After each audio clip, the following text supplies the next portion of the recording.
యాదాద్రి భువనగిరి జిల్లా మోత్కూరు మండలం పాలడుగులో ఏర్పాటు చేసిన ప్రజాపాలన కార్యక్రమంలో ఎమ్మెల్యే మందుల సామెలు పాల్గొన్నారు। ఈ సందర్భంగా ఎమ్మెల్యే మాట్లాడుతూ ప్రజాపాలనలో పేద ప్రజలకు అన్ని పథకాలు అందుతున్నాయని అన్నారు। లిస్టులో పేరు లేకపోతే ఆందోళన చెందవద్దని మళ్లీ దరఖాస్తు చేసుకోవాలని సూచించారు।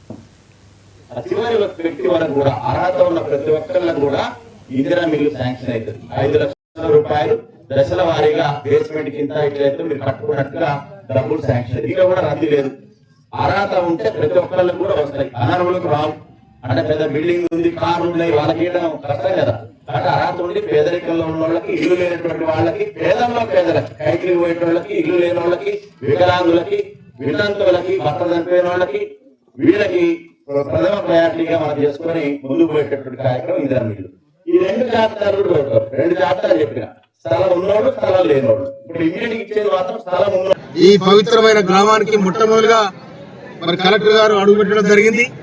ఇక్కడ అంత పవిత్రంగా రాష్ట్ర ప్రభుత్వం చేపట్టిన 4 స్కీమ్స్ ఏతున్నాయో అవి ప్రజల మధ్యలో తీసుకుపోవాలని, అర్హులైన పేదలందరూ కూడా ఆ స్కీమ్ అందాలని చెప్పి రాష్ట్ర ప్రభుత్వం సంకల్పించడం జరిగింది। దాంట్లో భాగంగా ఇవాళ గ్రామ సభ నిర్వహించడం జరిగింది। దాదాపు 500 మంది మహిళా తల్లులు వచ్చిండ్రు, తర్వాత మా గ్రామ పెద్దలందరూ కూడా వచ్చిండ్రు। కనుక ఫస్ట్ మొదటి కార్యక్రమంలో ఈ పాలడుగు అనేది ఒక పవిత్రమైన ఊరు కాబట్టి ఈ గ్రామంలో పెట్టాలని సంకల్పించడం జరిగింది। అందరూ కూడా ఆఫీసర్లకు సహకరిస్తారు। వాళ్ళు ఎట్టి పరిస్థితుల్లో కూడా రాష్ట్ర ప్రభుత్వం చేపట్టిన ప్రతి పథకం కూడా అర్హులైన వాళ్ళందరూ కూడా అందాలని రాష్ట్ర ప్రభుత్వం సంకల్పించింది। ఎవరు కూడా నిరాశపడాల్సిన అవసరం లేదు। రంగారెడ్డి జిల్లా